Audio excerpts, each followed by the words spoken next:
Thank you, Barry.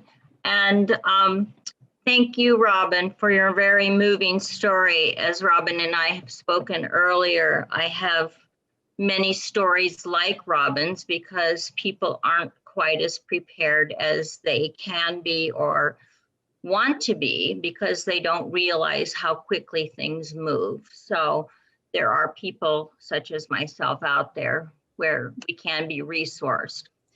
Oh, so anyway, today I am speaking about VSED while helping a loved one die at home. And as we all know, VSED is voluntarily stopping eating and drinking. And it's legal to everyone here in the United States, and it's allowed in every state. Here's the kicker. What's considered your home, which is what comes into play in my client's situation. VSED usually goes best with assistance from someone like myself, a medical team, and or hospice, and or both. Let me introduce John Doe, my client. We didn't have anyone from the Hemlock Society who had anyone who had a family member die with VSED, so we're using my client as an example. John was 93 years old, fully cognizant man, but riddled with severe arthritis. He and his wife, who was in end-stage dementia, lived with their son and their daughter-in-law in a freestanding, independent home like most people live. John fell and he broke one of his legs. The possibility of ever walking again, even with intense rehab, was very low. This comes into play with what Hunt was saying about percentages and listening to your doctors. Remember, he was 93. He was nearly crippled with his severe arthritis. And even if they could fix his leg, and he was already in very severe pain, his chances of walking again were 2%. He made his own decision along with that of his family, meaning his son and his daughter, to simply lie in bed the rest of his life, never to walk again, versus going through rehab due to the pain, due to his arthritic condition. So his family moved him into a facility. Well, at the facility, he complained. And due to his complaining, the facility threw him out.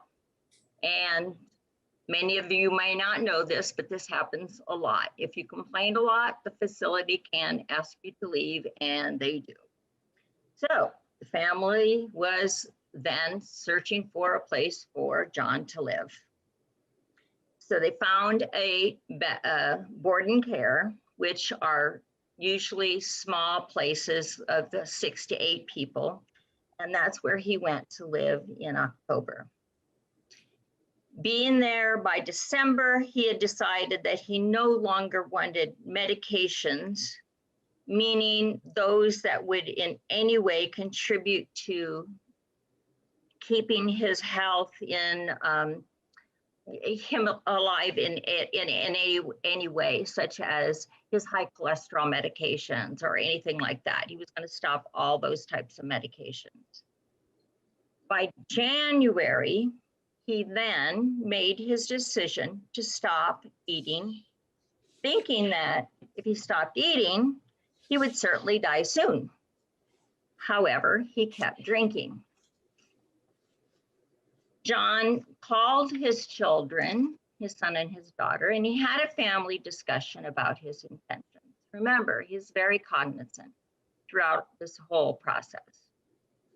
Well, obviously the facility found out about John's intentions and what he was doing, because the board and care is regulated to feed him, 3 times a day or offer him food, and he has given it up.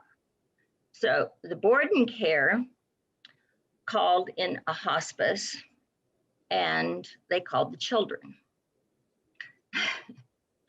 The hospice they called did not support VSED. The children stood by their father's decision. However, they were kind of all at odds at this point, obviously. So the board and care didn't really believe that the children and John had the right to make that choice either. They thought that morally and ethically he was in the wrong. So the children found a different hospice who believed in VSED. VSED, that hospice also recommended another doctor who believed in VSED as well as MAID to see if John qualified for MAID. So the new hospice, the separate independent doctor, and the facility and John and his children got together and had a meeting and tried to decide what legal, moral, ethical issues and how they could work around this. It was found out that the physician did not think that John qualified for MAID here with its limited scope in California. So this is where I finally enter the story. I became the case manager as well as John's doula, interfacing between the family, the board and care, the hospice, and honoring John's wishes. I sat alongside, beside shifts with the children, offering John assistance.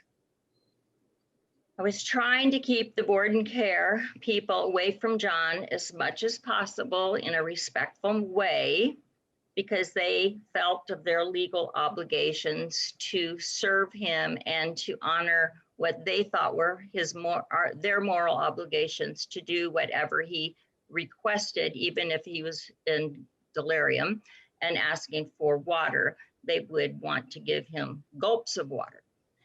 And so, we were a little bit at odds, so we had to be a bit diplomatic on all these fronts.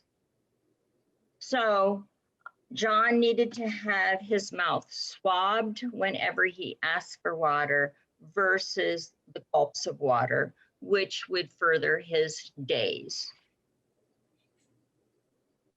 Because John wasn't in an independent home, I tried to keep John from asking for fluids when the board and care people came into his room. I would touch him, I would reassure him and remind him of his resolve. However, even that was difficult because of things I'll mention. Most of what I could do for John was simple comfort care, to be honest. I kept his lips moist as much as possible with things like lip balm. If he asked for water, I would swab his mouth to help keep it gently moist. John was nearly deaf, so I have to lean in right up next to his ear and speak directly into his ear, hoping his spirit and his soul and maybe his hearing picked up any messages I was sending to him. I'd also read to him in this exact same manner. Because of John's condition, the one place I could touch him without any obvious pain was his head and his face, because of the extreme pain everywhere else on his body. So human touch, as probably many of you know, is vital to let the dying know that they're not alone, and yet too much touch can distress and disturb the gentle passing of the spirit when it's time to go. So I had to use a lot of breathing techniques, Reiki, nurturing touch for the dying techniques, which I had studied to help keep John calm. If John was in pain, I actually demanded as his advocate that the board and care people give John his medication, which was morphine at that point.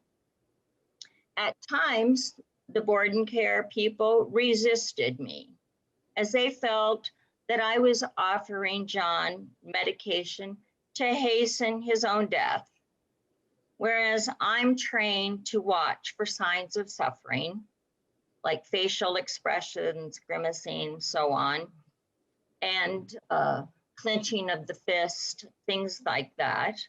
So I would call hospice directly, or I would call the medical doctor who was also on board, and I would have them call the board and care and make them give John his medication, or I would simply have them come out and give the medication themselves. I always had to advocate for my client. From the time when John decided to no longer have active medical care until the night he died was 9 months, totally bedridden. From the time when we got everyone on board to enforce John's wishes to stop drinking, even when he asked during delirium, was 13 days. John's last words were that he wanted a hot dog. His daughter, she just told me this last week, his daughter told me that she so regretted that she couldn't honor this wish of giving him everything he wanted up to the very end, and then simply to have him have his medication as in MAID for medical aid in dying and let him go that way. Unfortunately, that wasn't allowed in John's case. VSED was John's only option. He chose it willingly and he chose it openly. But there were numerous hurdles which you should be aware of if planning this path.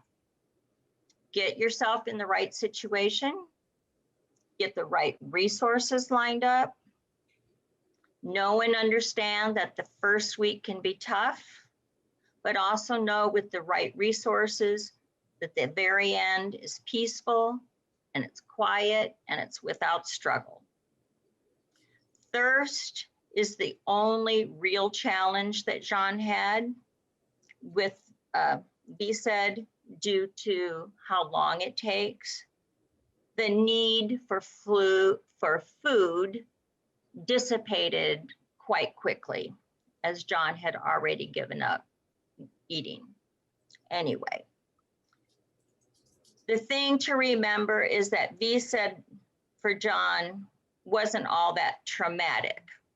It was the circumstances surrounding where he lived and the people who saw that John wanting to do what he wanted to do was what made it so. As a postscript, I just wanted to tell you that 1 year later, the children called me and they told me that John's wife died from end-stage dementia, and the family decided that they would not let her enter a facility after having all of the things happen that had happened to their father. Thank you.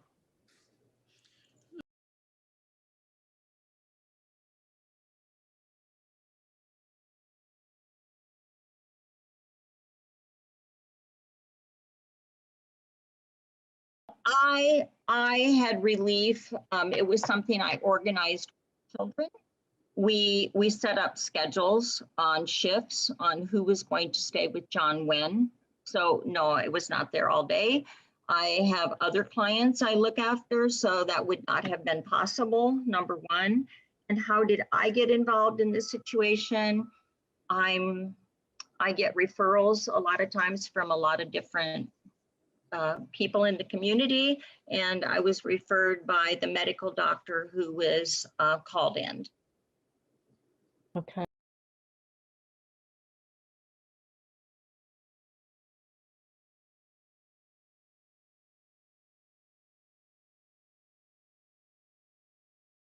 It could have been, Hunt. It might have been easier in the long run, although, as Robin pointed out in her talk,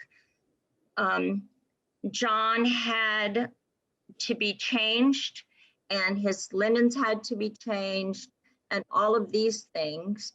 And so,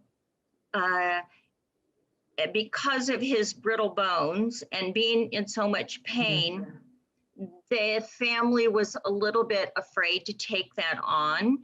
And even with the care of hospice, hospice is only there 1 hour a day if they're there, and usually during that time 1 hour a week, unless it's needed towards the end. They come more often. And so they were a bit afraid to take that on. And so they chose to work within the system where they were already situated, although it was a bit complicated. Thank you. I hope that answers that. Yeah. Yeah.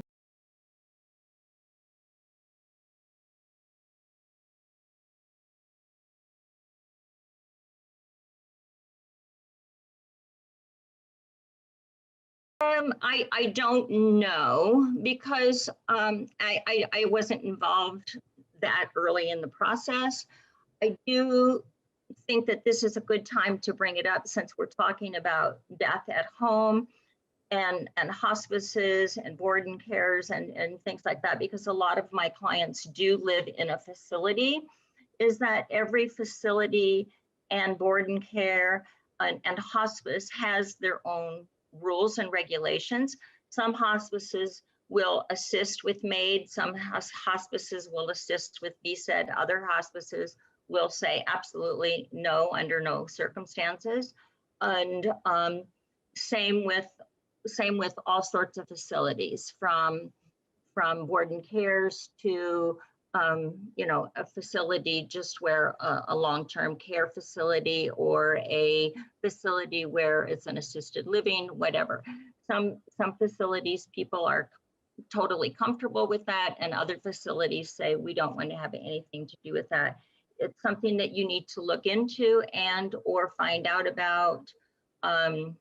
There's a facility down in the South Bay area where I had a client who was checking out VSED at one point, and even though she and her spouse lived in an independent home, they chose not to let anyone know. Once they chose not to use VSED and ended up going with MAID.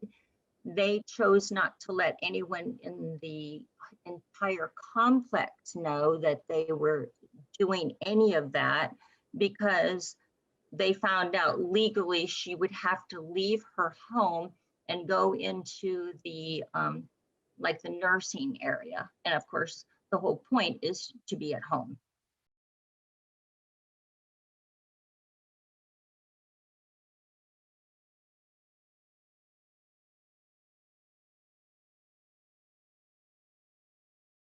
I've always been a death doula all my life. I went to college to be in the health services industry, and I have been around death since the age of 3, when my auntie died in childbirth, and it goes from there. I have a long, passionate history of it.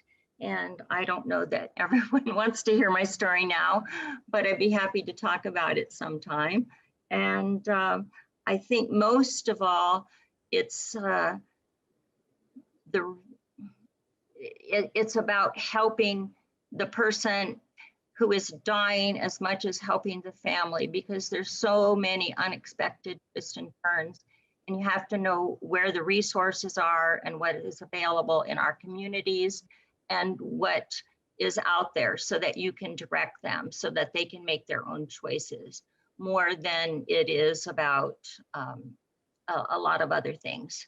And so you have to really understand where they can get the right resources so that they can make their own choices.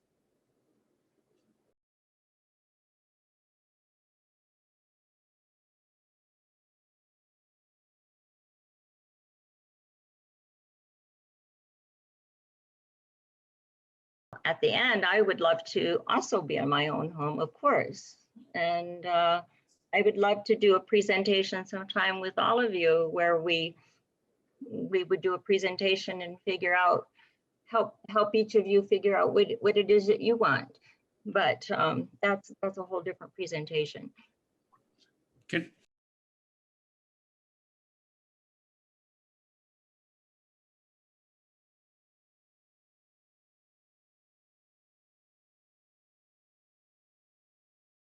a lot of people think that you have to get permission from your primary care doctor in order to go to hospice. And you do not have to do that. If your primary care physician is not willing to go there and have that discussion, which happens more times than I even can tell you from my experience with my clients, then many times I just pull the go around as an advocate for my clients is just simply go to whatever hospice we interview. I usually recommend interviewing at least 3 hospices at a minimum, and then go to them, and they all have medical staff on board, and having their medical doctor do the assessment if they qualify or not. And I've had hospices who say, no, you don't qualify. They will not qualify you if you don't qualify. So that may be the one tip you can take away today, that you do not have to wait for your primary care physician. You can actually have the hospice help you with that.